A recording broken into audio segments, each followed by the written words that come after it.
छोटे से गांव में एक औरत रहती थी। उसका नाम सुषमा था। सुषमा के पति की मृत्यु हो चुकी थी और वह अपने दो बच्चों को अकेले ही पाल रही थी।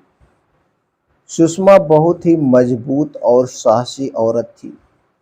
वह अपने बच्चों के लिए कुछ भी कर सकती थी, कुछ भी। लेकिन सुषमा की जिंदगी में एक बड़ा संकट आया। उसे एक गंभीर बीमारी हो गई। डॉक्टरों ने कहा कि उसकी जिंदगी के बस कुछ ही दिन बचे हुए हैं। सुषमा ने अपने बच्चों को अपने पास बुलाया और कहा, मेरे बच्चों, मैं जानती हूं कि मैं जल्द ही इस दुनिया से जाने वाली हूं, लेकिन मैं तुम्हें एक आखिरी इच्छा बताना चाहती हूं।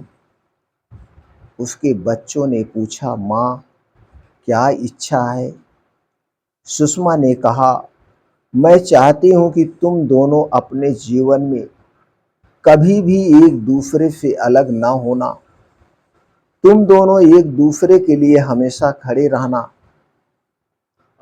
उसके बच्चों ने कहा, माँ, हम आपकी बात मानेंगे, लेकिन आप हमें छोड़कर नहीं जाओगी।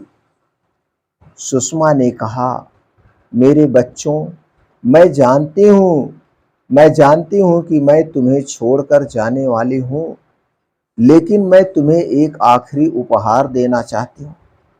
सुषमा ने अपने बच्चों को एक छोटा सा बॉक्स दिया। उस बॉक्स में एक पत्र था। उस पत्र में सुषमा ने अपने बच्चों के लिए अपने जीवन के अनुभव और सीख लिखी हुई थी। सुषमा की मृत्यु हो गई, लेकिन उसके बच्चों ने उसकी आखिरी इच्छा पूरी की। वह दोनों अपने जीवन में कभी भी एक दूसरे से अलग नहीं हुए। वह दोनों एक दूसरे के लिए हमेशा खड़े रहे।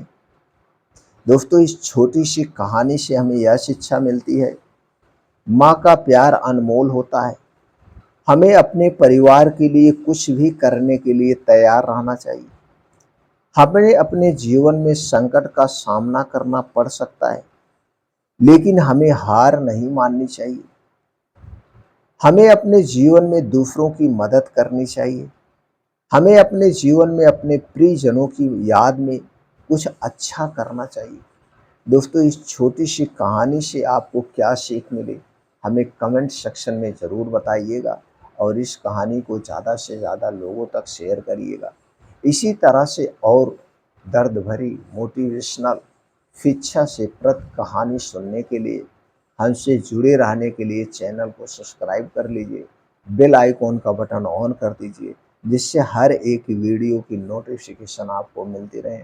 अगर आप कहानी से कुछ सीखे हैं या आपकी ये कहानी आपके जीवन में कुछ बदलाव ला सकती है, तो दोस्तों वीडियो को लाइक करके कमेंट सेक्शन में आप कुछ भी लिख सकते हैं। Okay, thanks.